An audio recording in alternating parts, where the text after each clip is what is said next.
This episode of the Buffalonian Podcast is brought to you by the Buffalonian division of the Castsource Podcast Network. A podcast network built by Buffalonians for Buffalonians, featuring the Wings with Blue Cheese podcast and the Buffalonian Podcast, with more shows on the way very soon. Find these shows wherever you listen to your favorite podcasts, or simply visit our website posted in the episode description. Now, without further ado, let's get into the Bills, Sabres, hot takes, and more of the Buffalonian Podcast. All right. Let's go.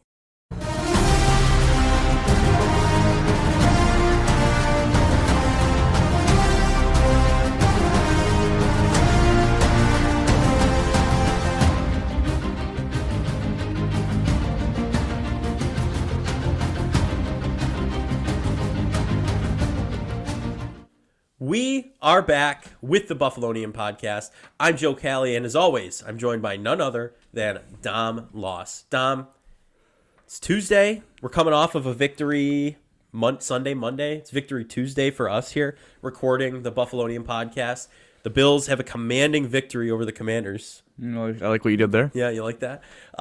They showed out again. They showed a very smart, concisive game. The players did what they needed to do, and Allen even finger rolls into the end zone. He doinks it off his head, which takes another level of skill. So just general thoughts though before we roll into the depth here of the game. Like, what on surface value, what were your thoughts? Well, I don't think my father liked the Josh Allen spin. He didn't like the finger roll? Well, he hates when Ryan Tannehill does it when he did against the Bills, and he's hated Ryan Tannehill ever since. So Ryan Tannehill always throws muff screen passes though. Remember that Miami one? Scored 3 points, but yeah, it was a really impressive win on the road against a team that was 2-0. Obviously, were they at, they were still 6-point favorites. They were still projected to win, but to beat a team by 30-plus points on the road in their own stadium is pretty impressive. And what's, I think, the most exciting part about it is you saw the defense really take another step. The offense looked, workmanlike game, and I think the best thing for the Bills is that they won by 34 points, and you look after the game and you say it could have been more, and there's more meat on the bone to pick. So it's like the McDermott win. You dominate, but there's also a lot of things to also kind of clean up and coming into a big week against Miami. Right. It wasn't 70-20. Okay, it wasn't that big of a score, but you can't really complain here. The defense was dominant. McDermott's defense so far seems to be that tad more aggressive, and we're seeing a lot of players really show out this season. We're going to get to that. And, James Cook in the running back room, just to comment on that real quick, holy cow. Stuffing it down their throats. Kyle Allen's in the game. You're like, oh, they're not going to score again. They're going to just ride it out, run the ball, run the clock. Nope. March down the field and score a touchdown. And can't ask for anything more than that. But you did mention the defense there. And all highlights last week were all scoring highlights, right? They were all offensive highlights. This week, though, we're going to take a look at the defense here. So if you didn't see him on Sunday, you're going to see him right here. And we're going to start it out whenever you're ready with Micah Hyde's interception. Plays the ball beautifully, jumps the pass, his first interception since that Patriots wildcard blowout victory. 47-17, is that what that score was at the end of the game? I believe so, yeah. Yeah, where he plucked the ball straight out of the air. Mac Jones actually threw a good ball in that, but same here. First one after his injury last year. He looks to be back. He's excited. He's playing well. So hope to see more from him throughout the season. What do you think about that? It's a good read for Hyde to read the guy in the flat open, third and short. The Bills were able to get pressure on Howell and make him not put probably as much as he would want on the throw. And Hyde read it from his safety position, came down the play to kind of be that robber look, and saw the guy open the flat and took the pick. Yeah, alrighty. Next highlight, another interception from another player returning from injury, Tre'Davious White. Not recently returning from injury, but he's back. Plucks it right out. If only he could have stayed in the end zone when he was touched, right? You get him on the 1-yard line, though, and Allen takes him right out of danger zone there. So Tre'Davious White plays that ball beautifully, jumps right in front. Looked a little bit like, the intelligence, the the smart play that a Trey White pre-ACL injury would have made. And, we were talking last night, we were watching Monday Night Football together, and, the speed necessarily isn't there anymore after the injury, but the football IQ, which you just saw in that highlight, is still pertinent and still right there. Made a great football play. What do you think about that? Yeah, I mean, it's the second time that half the Bills made a nice stop in the goal line earlier, and then that in the red zone, getting the interception to take away. Again, the pass rush for the Bills kind of forced Sam Howell to not put as much juice as he wants on the ball, but Trey played it well, had inside leverage, didn't let the inside route beat him, and it's a good interception. Alrighty, well, next highlight. If you had this on your bingo card, I have big respect for you. A little lackluster of a player the past couple years, number 57, AJ Epinesa gets a pick 6. Who had that? Who thought that was going to happen this season? I mean, great blocking, great help. I mean, he gets into the end zone there. If you told me AJ Epinesa was going to have a pick 6 going into this game or the season, I would have called you absolutely insane. He's been playing very well, getting a lot of pressure as well. He played that ball well, jumped right in front, picked it right out of the air, and trucked it all the way back into the end zone. I mean, to see AJ Epinesa really coming out this season and doing things like that, I mean, what do you think? It's kind of exciting to see these guys who were kind of like, lackluster, they're not really showing out. And now they are. Like, it's exciting to see. Yeah, it's a good look for McDermott. Obviously, he sends the blitzer and Milano, but he drops the DN and Epinesa off in coverage, so he's still only sending 4, but doing it in a more unique way where it flushes Sam Howell. Yeah. Obviously, good coverage, and then an extremely athletic play by AJ Epinesa, and a good play by Matt Milano and Shaq Lawson to celebrate for a half second and realize to get their butts downfield to, spring them for the touchdown. So yeah. No, it's fantastic. So now we focused on general defensive highlights. There's one guy I want to highlight right now, and that is middle linebacker Terrell Bernard. We're going to start off with his first interception of the day, second of the season so far. What a play! Plucks it right out of the air.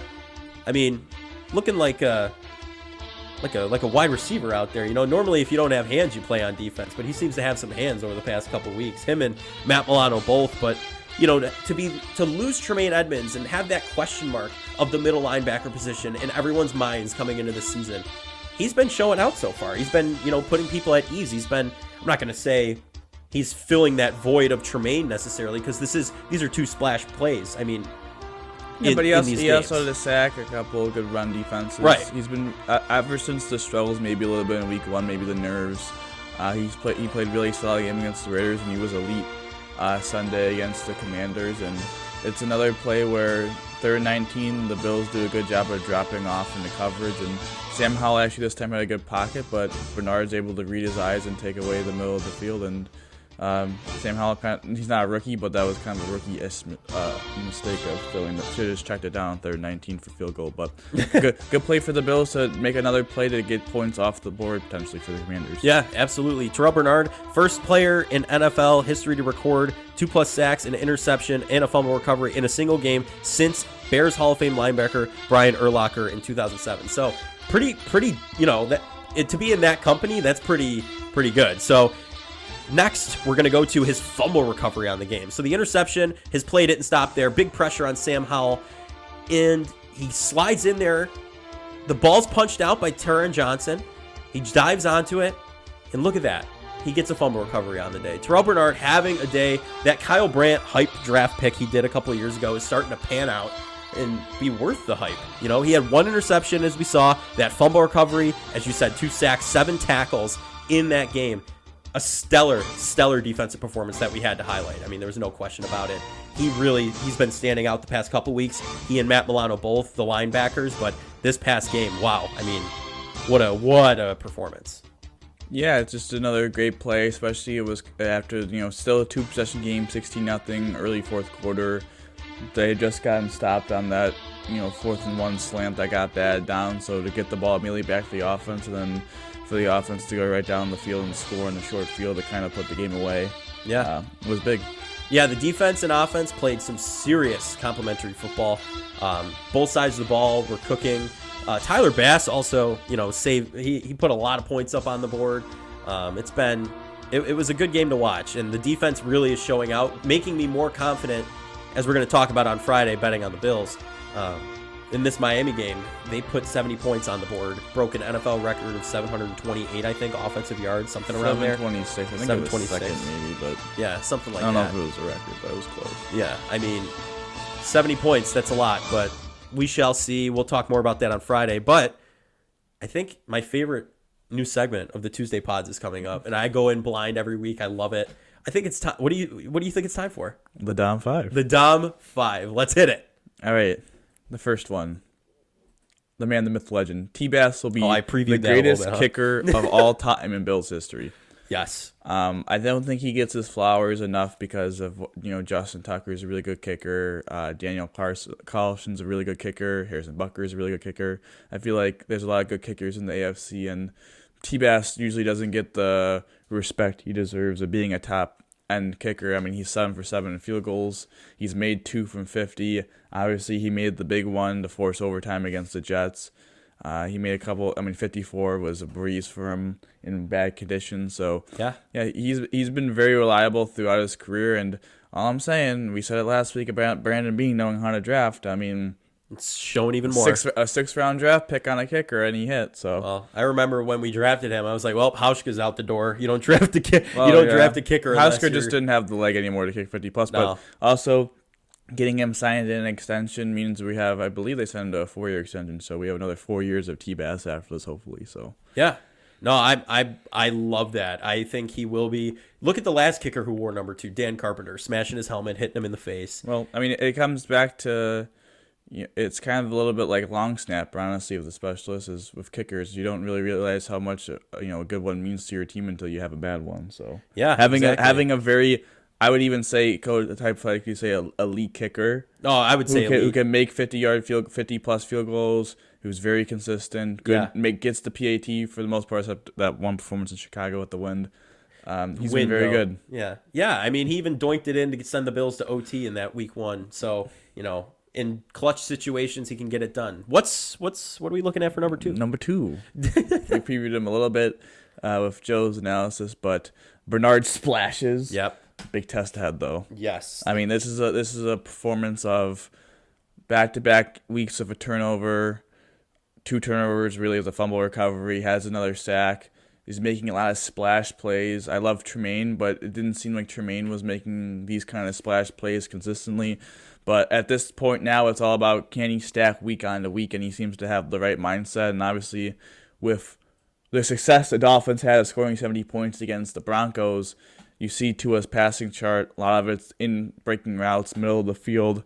Guess who's in the middle of the field in the Bills' defense? Terrell Bernard. So he's going to be tested a lot next week, and it may not be the most prettiest game, but if he can make it one or two of those splash plays he's been having the last couple weeks, would be crucial for the Bills. Yeah, he and Milano, I mean, talk about splash plays from linebackers, 2 of the best examples.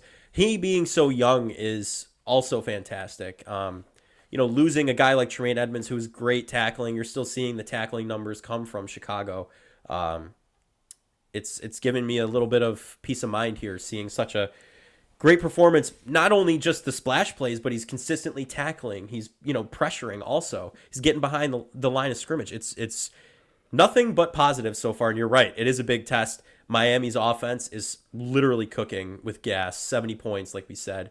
It's gonna be a big test. It's gonna be a great game. What's number 3? Number 3. James Cook's the Commanders. James Cook. I like what you did there. Good performance. I mean, I think fantasy owners will be a little disappointed that he hasn't scored a touchdown yet this season. I saw a stat where he's projected to get about 1,800 total yards and 0 touchdowns. So, not the best there. But I think we even saw with his game against the Jets that he was really explosive. Just kind of against that front was tough. But the last 2 games, getting that 100-yard game against the Raiders, nearly getting another one against a tough Commanders 98? team. Is that where he was at? 98, yep. Yeah. I got him first and goal or whatever at the 3. Only he was able to get a yard, unfortunately, so couldn't get that score, couldn't get that 100 yards. No. But he's been really good. And again, it's another situation where you love Devin Singletary and what he did for 4 years. Like, he was really solid. Yeah. I think that would probably be the best word to define Singletary, but it just seems with Cook, the running game has this next level explosion that they didn't really have with James Cook having the ball in his hands. I mean, we saw him make a linebacker look silly in the hole. Yeah. That pitch play at the end of the game. Right. That explosion to cut upfield. So I think having James Cook be the bell cow now has added an explosive run to the game where, Singletary was solid, but he had 4.66 speed, and it showed a lot. Yeah, no, you're absolutely right. Singletary, I think solid, I agree with you, is the best way. He wasn't fantastic. He wasn't horrible. Probably 50-50, right in the middle. Solid. James Cook, yeah, he's not going to necessarily score the touchdowns because we have 2 punch running backs for the end zone now, and Damian Harris and Latavius Murray. They've been doing that for the past 2 weeks, really showing what they can do. James Cook, though, I mean, the way he cuts is almost like a dance. Like it's not a hard, sharp cut. It's more of a shifty, hips twirling, like elusive cutting, not like, I guess kind of a similar cutting style to Shady a little bit, but something he's a little more elusive. He's a little more. He's more fluid in the hips. Yes, it's he's not sharp. He's not jagged, and you see that Smooth. he's throwing people off with that because you don't know what he's going to do. So we're going to see more of that. I do think he scores a touchdown at some point, whether that be receiving or rushing. But against Miami, the hometown team. Yeah, so. I'm all for that. Yeah. So then the fourth of the Dom 5 presents McDavid. Gosh, McDavid. Whoa. I was so good with the delivery there. McDermott's defense wreaks havoc. Just an aggressive defense. I think it's different between being aggressive through the blitz and just being aggressive with your coverages and how you're sending for. Like, the Bills have one of the higher percentages of sacks. Mm-hmm. But they were still, I think, the lowest blitz rate in the NFL. Yeah, because they only just do the 4-man pass rush. They're not necessarily blitzing. Yeah. So while they do put pressure, and they sometimes will send like linebackers. It's interesting how he's kind of, as you saw, the AJ Epinesa interception. Send Matt Milano to overload the one side, but drop the DN on the other side, so you have another. You have 7 in coverage. Yeah. Obviously, you're probably going to eventually get burned on that by just dumping it off to the running back and one-on-one with the end in space. Yeah, with AJ Epinesa, I mean. With his tackling. But, again, it's a situation where they're really aggressive in the back end. I think there's a lot more freedom in the back end to make plays, to follow the quarterback's eyes. And we saw with Terrell Bernard multiple times last week take away Jimmy G by following his eyes. We saw it with the interception. Mm-hmm. I guess the only concern would be if the pressure doesn't get there, if he's able to move you. A smart quarterback will be able to move you when you to play one side and throw you to the other. So I think that would be my concern of it. But they're very aggressive in coverage, and with the sacks and the takeaways, the defense is wreaking havoc. And obviously, I don't think they've played an elite offense. Like, I think the Commanders of Eric Bieniemy is with their weapons is a pretty top half of the league offense. Yeah. I even think with the Raiders of Josh McDaniels play calling with Josh Jacobs, Devontae Adams. Right. That's they also held Josh Jacobs to nothing. That's also close to a top half of the league offense. Obviously, the Jets with Zach Wilson's a bad offense. So their true test, again, with Bernard lies this week. McDaniels versus McDermott, head coach versus head coach, play caller versus play caller. Yeah, this is going to be I have not been excited for a regular season game like this in a long time. This is 2 teams coming off of 2 good wins. And another stat on the Bills defense. They've only allowed a touchdown in just 2 of 31 drives faced this season. And 6.5%. It's second in the NFL. Yep, Garrett Wilson and Devontae Adams. I would say the last time I was this excited for a regular season football game was the Cincinnati Monday night game. Yeah, because this is a Sunday at 1 p.m. game. It's not even a primetime game. Nope, it's Chiefs Jets. It's unreal. But no, the McDermott's defense I'm very happy with.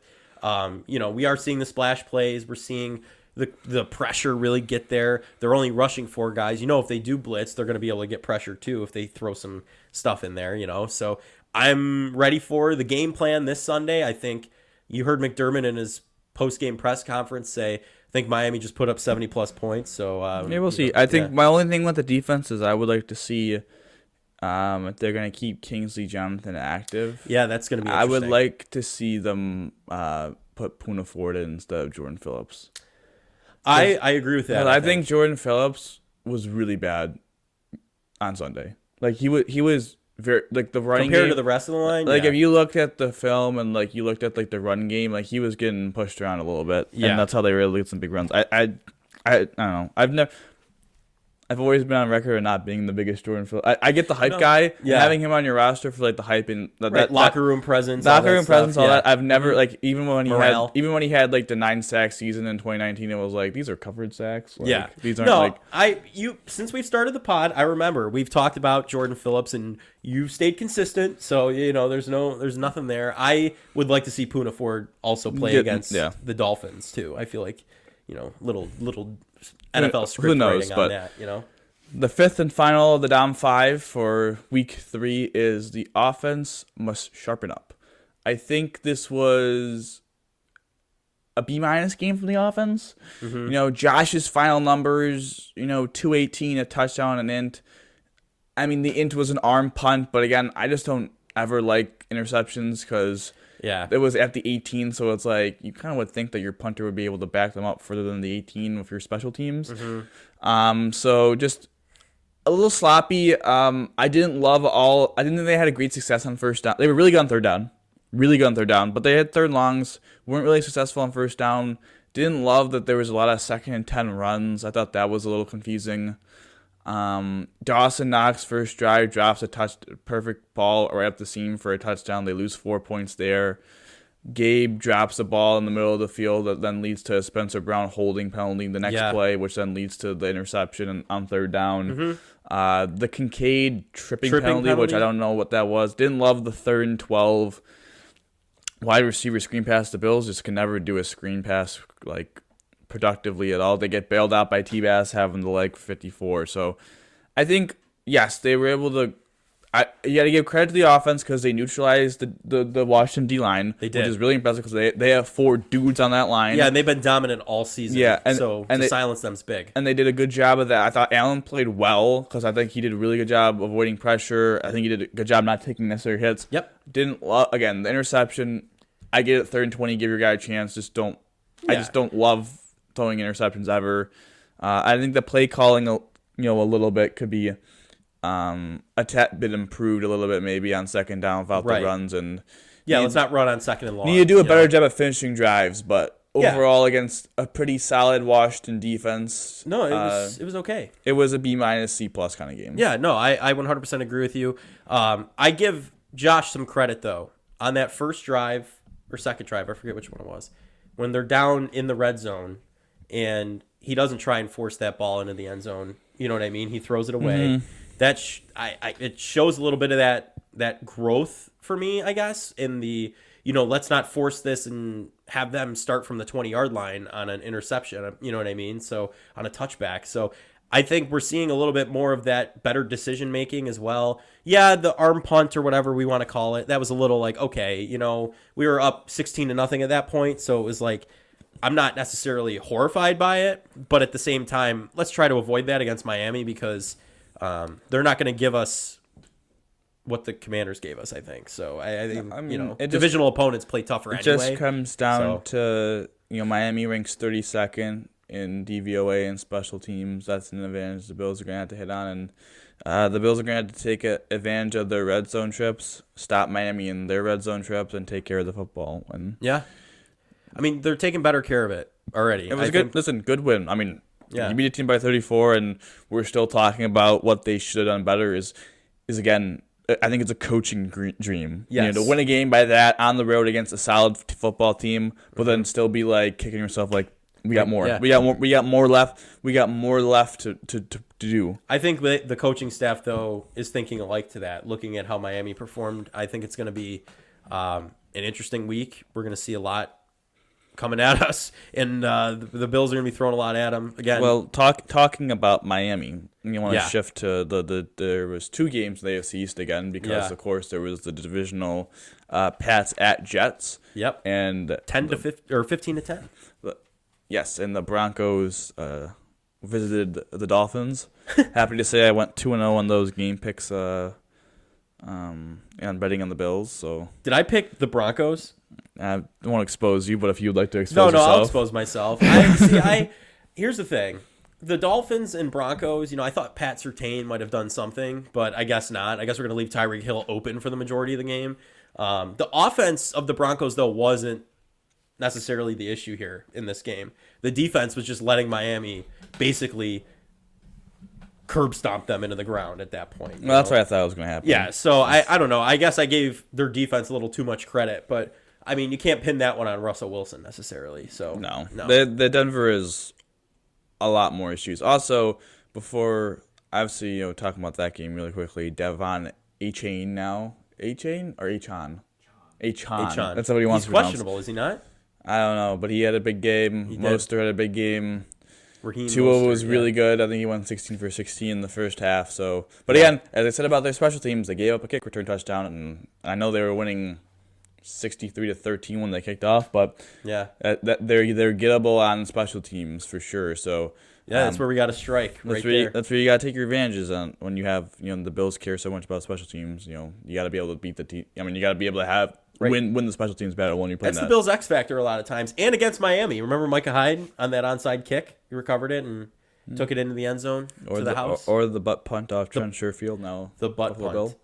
Oh, the bump block or whatever. That was horrible. I remember just had my appendix out and I'm yelling. That was horrible. But it just comes down to execution, and Miami played really well, and they got their job done pretty quickly. And then talking about, I guess before we talk about the snooze fest in the AFC East, I do want to say Baltimore lost. So the only undefeated team left in the AFC is the Miami Dolphins, and if the Bills beat Miami, they will be the number one team in the AFC East. I don't know if they would be the number one seed in the AFC through 4 weeks. I don't know what the tiebreak situation would be between the teams that could potentially be 3-1. But again, next week the Bills could have at least tied for record. So all that fear of we're the week one being like, oh my gosh, whatever.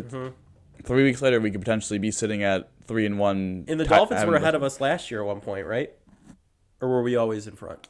For a little while, right? Yeah, for a little while. Middle half of the season, I would say. I think they were 8-3 and we were 7-3. Yeah, and then I think before they our matchup in Week 16, the Bills took it back. But no, the Bills were like 2 games out at that point. They were on a losing streak. But yeah, midway through the season, it was the Dolphins by tiebreaker over the Bills for the longest So it's nothing new. This isn't a new situation. So I don't think it's anything to be worried about. We knew the Dolphins were going to be tough to play and tough to be in a division with. They're a really well-built, well-coached football team, and Tua's really shown out. So this is big. I guess the reason why the Bills are not the number 3 team of the AFC East this week is because of the New England Patriots beating the New York Jets. Yes. Following the Jets now from second place all the way to the bottom of the barrel because they now don't have the tiebreaker on the Patriots, and both are 1-2. So it's a good result for the Bills. Obviously, I feel like you guys kind of want the Jets to keep losing at this point because I feel like eventually they're going to get a quarterback to replace Zach Wilson. What do you think they would get? I don't know. It doesn't scare me from the perspective of, like, I still think the Bills will be able to beat them with whatever quarterback they get, but, like, I know they will eventually start getting wins when they get that quarterback. So, I mean, the Bills just want them to go 0 for whatever with Zach Wilson, and they play the Chiefs next week, so it's not getting any easier for them. No, not at all. And the Chiefs had an impressive game against the Bears. It was, what was the final score? 41-10. 41-10. Taylor Swift was in attendance, so it was big win for Kelsey over there. But the Chiefs aren't going to give them any slack. The Jets will lose next week. Early week, betting on the Bills prediction there. Get a little sneak peek, but it's going to be. It's gonna be just the Bills Dolphins. I'm just so excited. I haven't been this excited, like you said, about a regular season game in a long time. So. It's good to have a rivalry. Yes, and I don't know, like we talk, born in 2002, so the Joe Marino era, Dan Marino, not Joe Marino. Jeez, I'm all over the place. Dan Marino era of the Miami Dolphins, the rivalry with the Bills. Never experienced that. Both teams were kind of lackluster when we were young. The whole AFC East really was, except for the Patriots. You never really saw much of them. And now to have a big rivalry is fun. It's interesting. It makes those games that much more intense. Being at that, you were at the Week 16 game last year too in the snow, in the color rush. Like that was a crazy environment to be in. It was cool.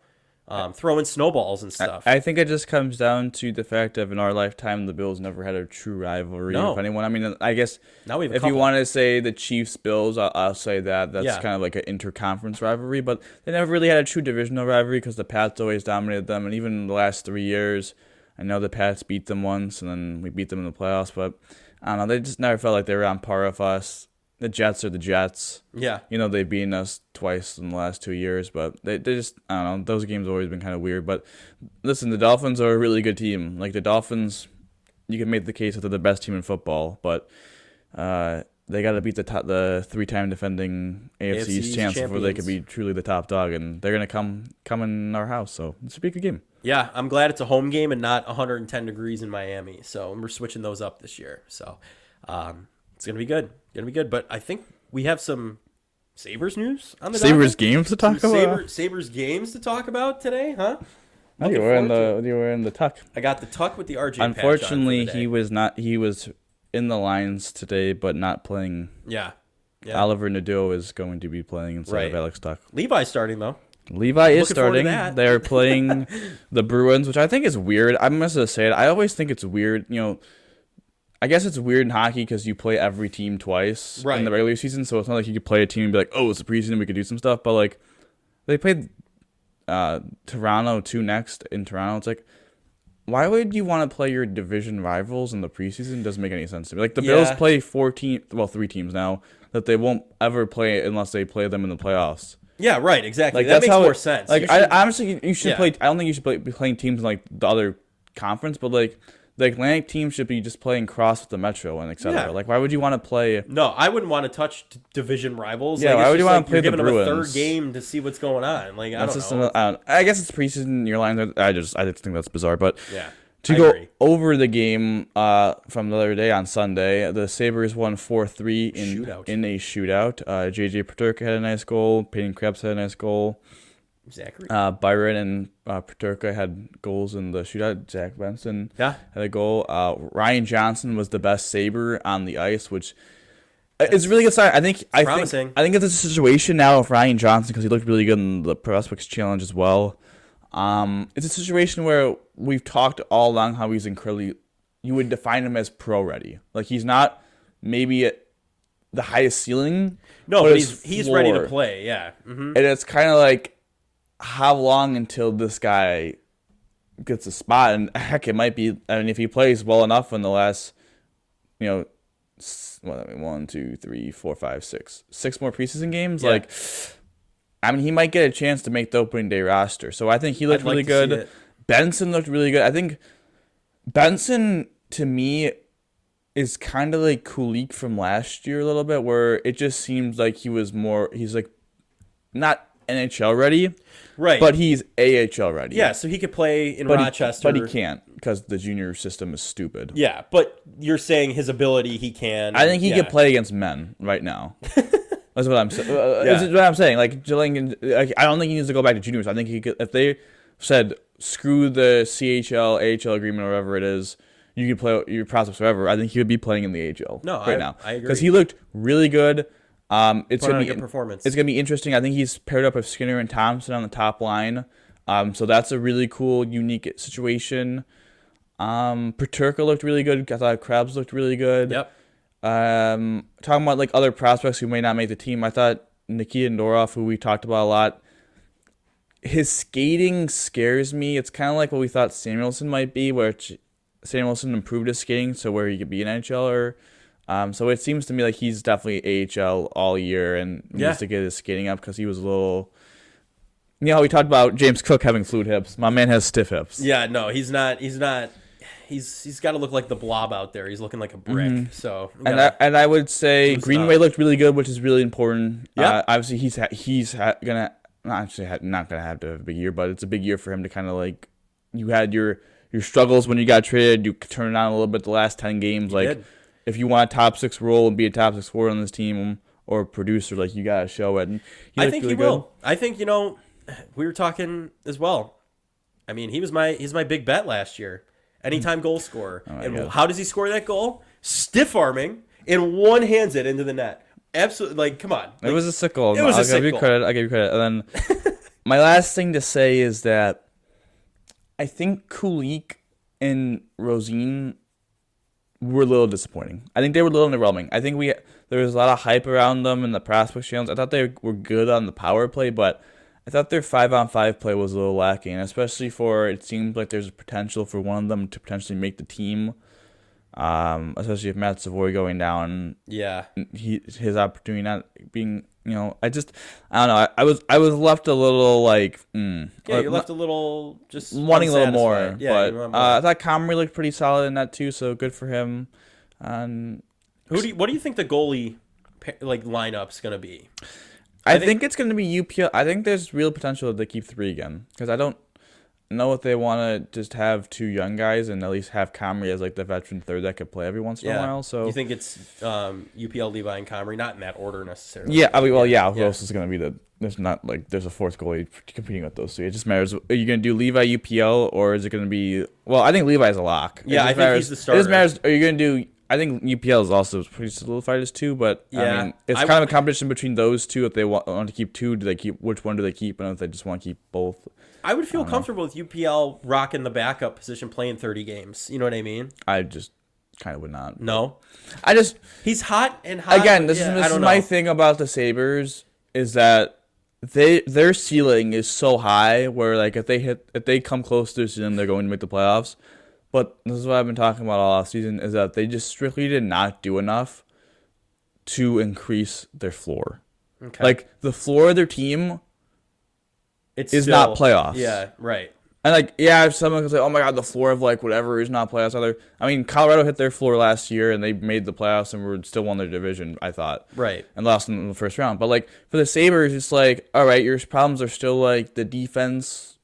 Maybe it's like I know Ryan Johnson we talked about. Like if he's ready to go, I mean that's just a huge ad. So maybe that's the situation. But like with goaltending, it's like, what happens if Levi struggles? Right. What happens if you're in a cold streak of UPL? You're gonna have to put Eric Comrie in as the guy. Yeah, that's what he could be on a cold. He could start a cold streak as well. You didn't increase your floor enough to avoid those questions not having to be asked. Right. Like if you added some to those specific spots and even maybe 4 now Quinn being injured, like. No one would be asking, "Oh my God, what happens if Levi goes off to a slow start and UPL does UPL? Like, what happens then?" It's like if you would have added a veteran goalie, you'd been like, "Oh, we just ride this dude for a little bit. Like, we're good." Yeah, they're not good if that happens. Like if that happens, they're going to go on an 8-game losing streak and not get a single point and go 0-16 in those points for. Yeah, so then they're gonna miss the playoffs by 1 game. Then. So I think that sounds very pessimistic.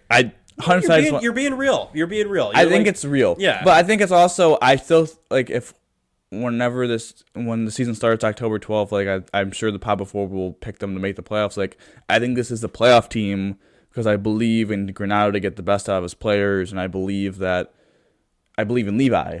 Yeah. Like, I believe in Levi. But it's not, like, I don't think about, like, man, like, kind of just didn't do a lot this offseason to improve, like, you didn't improve your team where if a couple things don't hit right, like you're putting a round peg into a square hole. Yeah. You're just it's like the baby toys. You're putting a triangle into a square. It's just.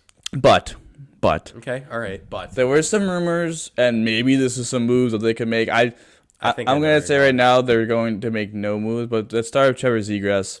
Big Trev. A French reporter said that the Ducks are offering like $3 to $4 million, which is, listen, Trevor Zegras had 65 points last year. Cousins draft 2 picks after him. I'm gonna say this right now. I kind of wanted the Bills. God, I do this every. I knew this was gonna happen. We gotta do a counter on this. Every couple. I'm like on it like every 2 to 3 pods. I just drop the Bills on the Sabres, and now we're gonna talk. It's because for so long. Now we're gonna talk about the Sabres. I'm gonna say Sabres during the Bills segment too. Yeah, but now because they're both back. Relevant. Yeah. But with the Sabres drafting Cousins, it was cool, but it was also like I was pro Zegras at the time, kind of like I was pro Josh Rosen over Josh Allen. I'm not afraid to admit it, but it seems I was wrong-ish. Like both players have stood out and been very good. I think Zegras is a little His name is overrated from the perspective of, I think, yes, he had 65 points, but he's also, I just don't think he's quite as good as Cousins is right now. But he has insane skill, and I think he's got potential though. adding him would be a huge add. Yeah. My problem, and I don't believe the $3 to $4 million rumor. Like that's just a ridiculous amount of money. That's just disrespectful. Like, and you don't disrespect a dude that was on the NHL, NHL at age 21. Yeah. Like you just don't kind of do that. Do I think he's overrated by that and his name? Absolutely. Like he's a he's like $7 million player. Yeah. But no, I listen. I'm for it. To bring him on an already young team that's been blossoming under Granato's, developmental coaching. I think would only be a plus in the long run, and they have the cap to do it. They have the money for it. I think I would be intrigued. I don't think I would. I don't know. It's kind of like the Jason Robertson conversation we had. Would you trade Jackson for Jason Robertson? Heck, I would still do it, even if Tacoma was healthy. But I think it comes to the situation of cost and then extension. Like, how much would the extension be? What is the cost? And I mean, we talked about this a lot. Like, eventually, you have all these prospects, like these really decent prospects. Eventually, you have to turn them into something elite. Like, you have good prospects, you have to turn them into an elite package somehow. So, Zegras would be a really good return. It would just be like, how much money would they have to pay him, and then what would they have to give up? That's the problem, because you've got your core pieces to the team right now who are solid and are developing all these. You have the best prospect pool in the NHL, one of the best prospect pools in the NHL.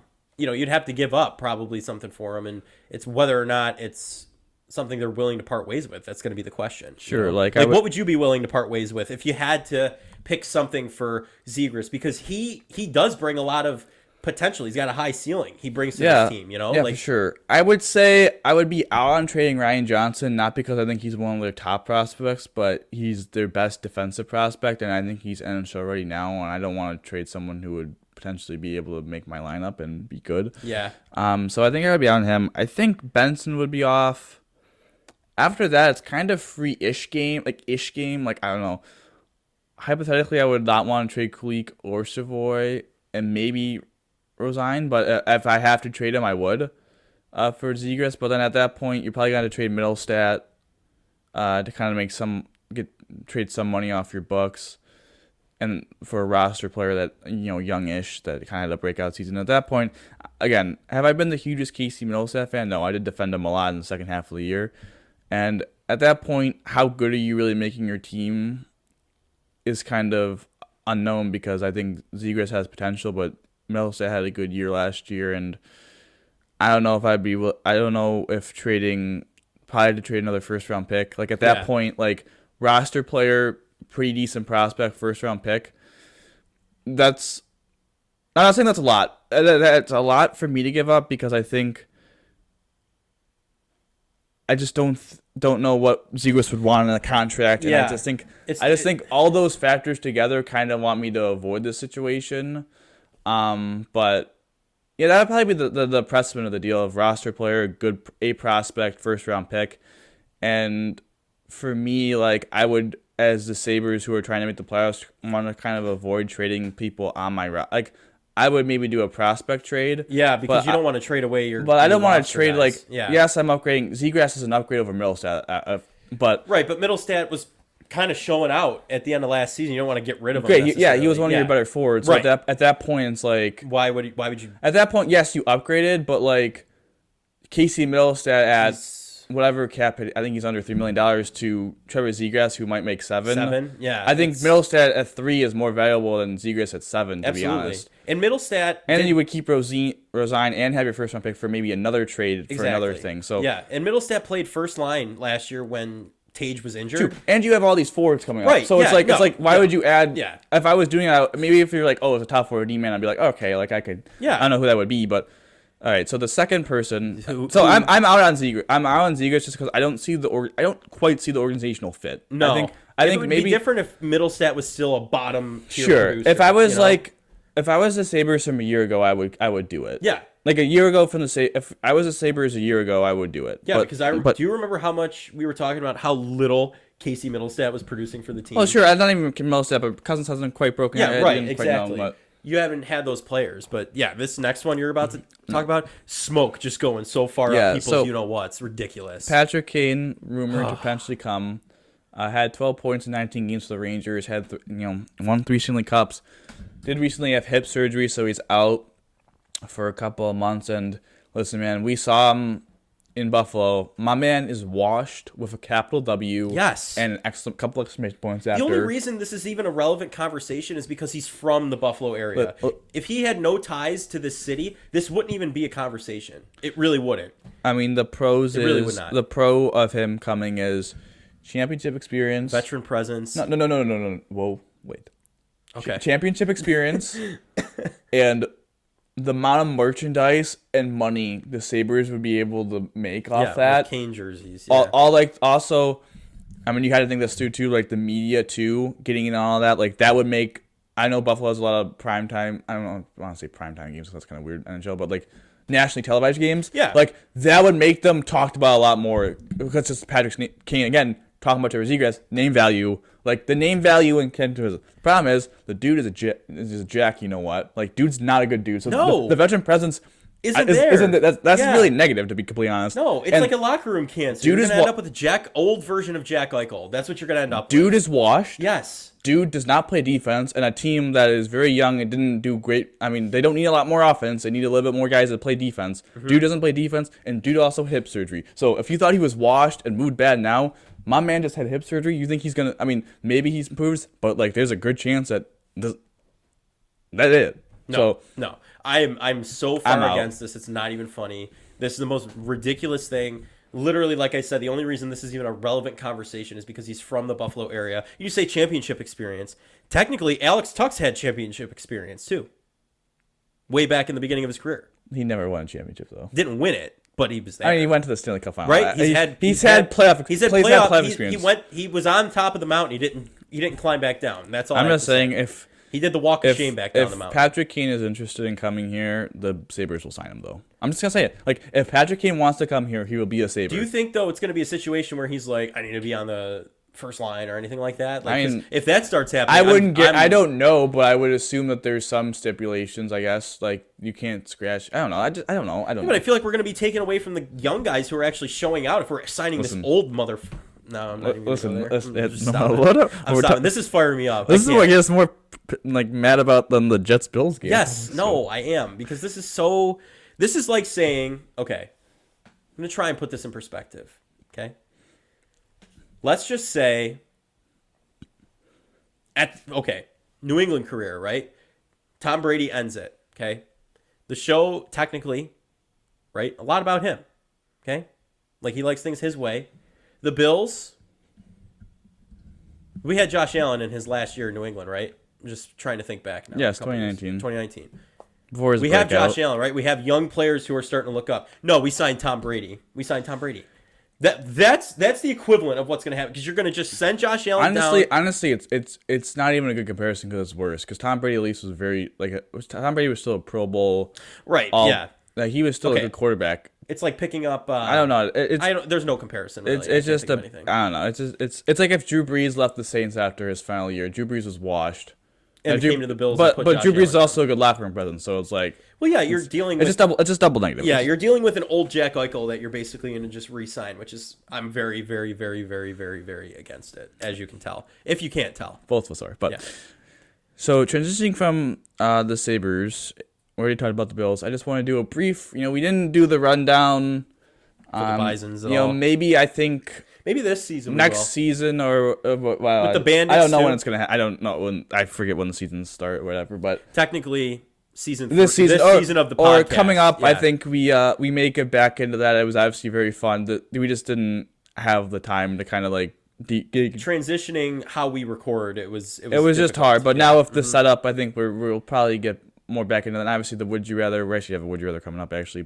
And the Patrick Prime Hall of Fame. We'll eventually get back into that stuff. We just, again, with this kind of new setup, just kind of tinkering with things and seeing how we're doing. But Playing the field. we are going to have the rundown, and we have a Would You Rather coming up. So here we go. Rundown real quick with the Bisons. Good season for the Bisons. Yeah. Season's over. They went 76 and 72, so third straight season going over 500. Fortunately, they did not make the playoffs. They went 42 and 31 in the second half of the year. A massive improvement on a really Compared to the first half. Well, the first half of the year they were really bad, Yeah. like horrendously bad. They just couldn't field, they couldn't hit, they couldn't pitch.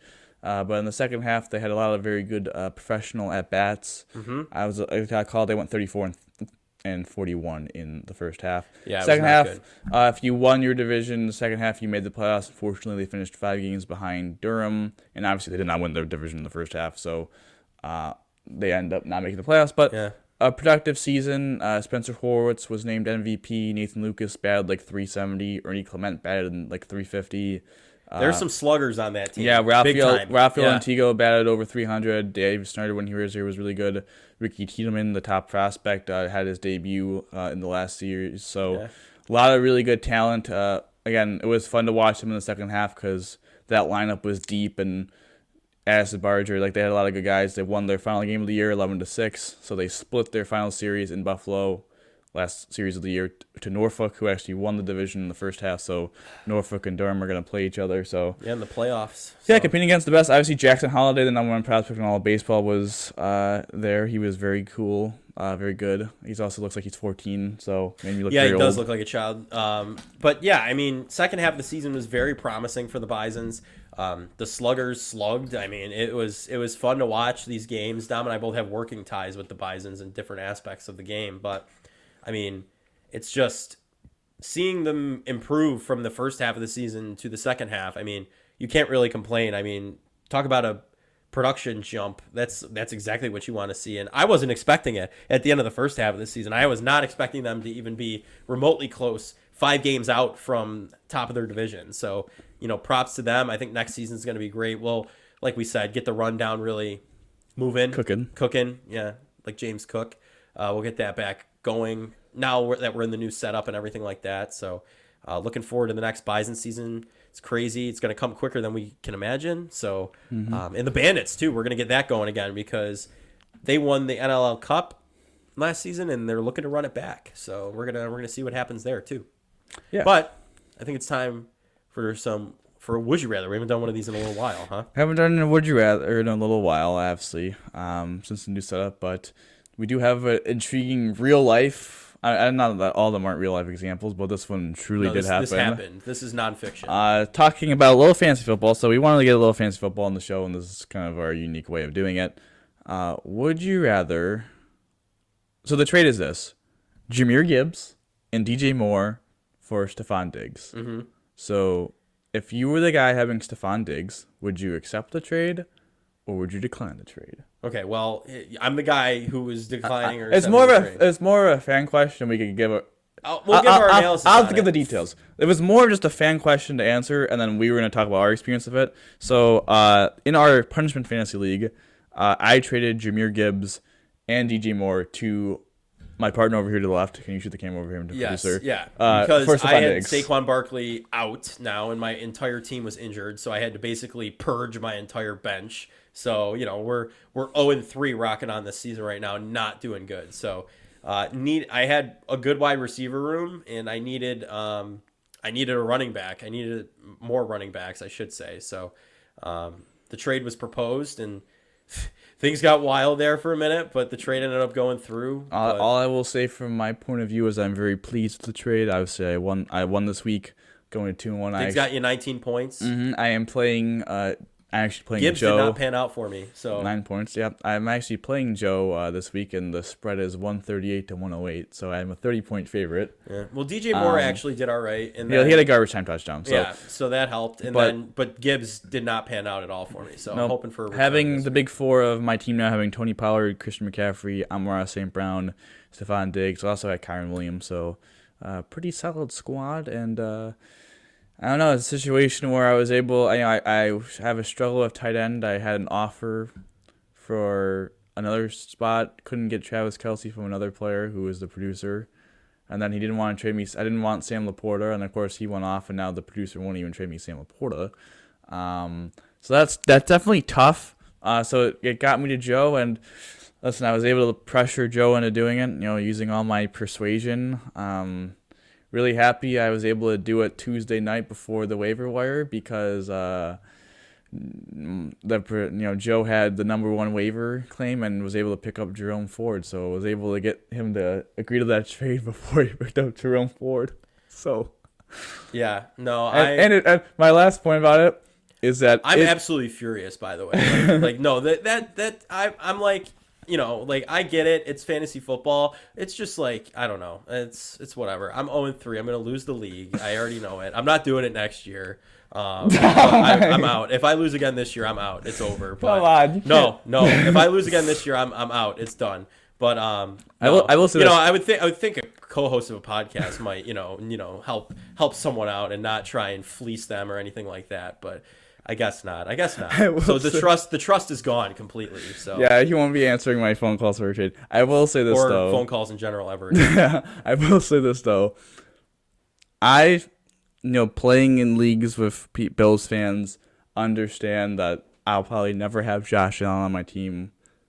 I never was going to draft Stephon Diggs, most likely, unless he obviously fell to me if I had like a late pick. I never was going to be able to draft James Cook. I don't want to overdraft him. Never was going to really have Dalton Cade. It feels damn nice being able to root for Stephon Diggs in fantasy football. Yeah, I mean, I have Kincaid. He just didn't do anything last week, unfortunately. I believe in your team. No, I don't believe in my team. I'm 0-3. I'm not projected barely over 110 points. But you don't week. have Saquon, who's a 20-point-per-game scorer. And but he's not healthy yet. Joe Burrow's not healthy. Yes, but okay. Joe Burrow got 8 points last night. Even if Joe Burrow and Saquon were healthy, you're probably most likely not going to beat my team. But like, you're in a tough stretch, but like your players being injured now is not bad because when you play people that are like bottom of the barrel, your team's going to be healthy. So then at least you'll have a healthy squad against like the 8th or 9th best team when you can get out of the basement. And you're also tied for last. So all you had to do, dude, as my brother, I'm not sending my brother, by the way. Like I can't do that. I feel so guilty if I do that. You have to. I can't. It's too. Listen, it happens to best of them. Yeah, if I lose again, I'm out. I can't do this another year. So just be prepared, okay? You might have to find your 10th man. You know what's going to happen? You're going to do it, and then you're just going to, maybe just don't trade with me again. No, I'm never accept a trade from you again, no matter if it's just a fun league. Never. If we ever do a Buffalonian like big league and like get an invitational league and have people like do it, if Dom ever approaches you with a trade, here's my disclaimer. My favorite trade of all time. And I don't want to make this too long and make this a large story, so I'll make it quick. My favorite trade of all time was my dad had Ezekiel Elliott, and Ezekiel Elliott was suspended 6 games, and I was able to trade Ezekiel Elliott for C.J. Anderson because C.J. Anderson was playing really well, and I had a four-head monster of Le'Veon Bell for the playoffs. I had a four-head monster of Le'Veon Bell, Ezekiel Elliott, Kareem Hunt, and Todd Gurley. Back when Todd Gurley was him. I drafted Bell, Gurley for my first 2, drafted CJ in the 4th, flipped him for Zeke Elliott, and drafted Kareem Hunt rookie year late. And I also had Travis Kelce because he was back when he was with Alex Smith and was a 5th round tight end. Yeah. And let's put it this way. I won the league that year. Well, here's the thing. I was telling producer Michael this before. I literally, in every other league, I'm positive. I'm 3-0 or 2-1. It is the punishment league that I'm just cursed. I can never win in it. I'm losing my mind here. Like I'm literally 3-0 and 2-1 in every other league I'm in. 3-0 in the money league, by the way, $60 buy-in. So winner take all. I'll make you feel better. Dalton Kincaid matchup this week. 29th against tight ends. Okay, that does make me feel a little better. You could have a big game, I guess, but I don't know. Dawson Knox is probably going to get the brunt of it.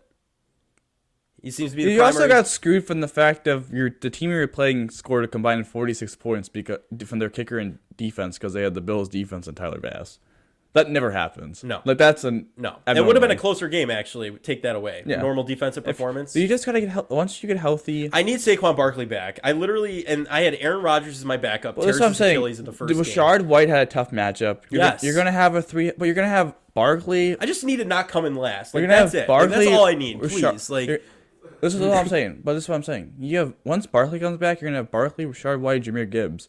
You have Jerome Ford as your 4th. If you honestly feel like you need help somewhere, you could probably trade Jerome Ford to like a certain player in our league who lost Nick Chubb, and they'll probably give you they have a lot of wide receivers. It's actually not a bad idea. Look at the wide receivers on his team after this. Yeah. So All Your right. free fantasy You know advice. what? The Buffalonian Invitational will be a thing. I do want to make that happen because And Joel will not be leaving the punishment league. I Even- will or will not be. We have to see what the result Even, is. even, We're waiting till the end for that Even one. how much he wants to try, you will never be able to leave. No, I won't actually. I'm like locked in. I feel like I'm going to be pressured like I was in that damn trade. But anyway, this is going to do it for this edition Persuaded. of the Buffalonian Podcast. I'm Joe Callie. As always, I'm joined by Dom Loss. Big thanks to Michael Loss behind the equipment, producing. Appreciate you and everything you do. And Dom, we'll see you Friday, by the way, for betting on the Bills. Completely forgot to plug that. But Dom, how do you always end these, buddy? Go Bills, baby. Go Bills.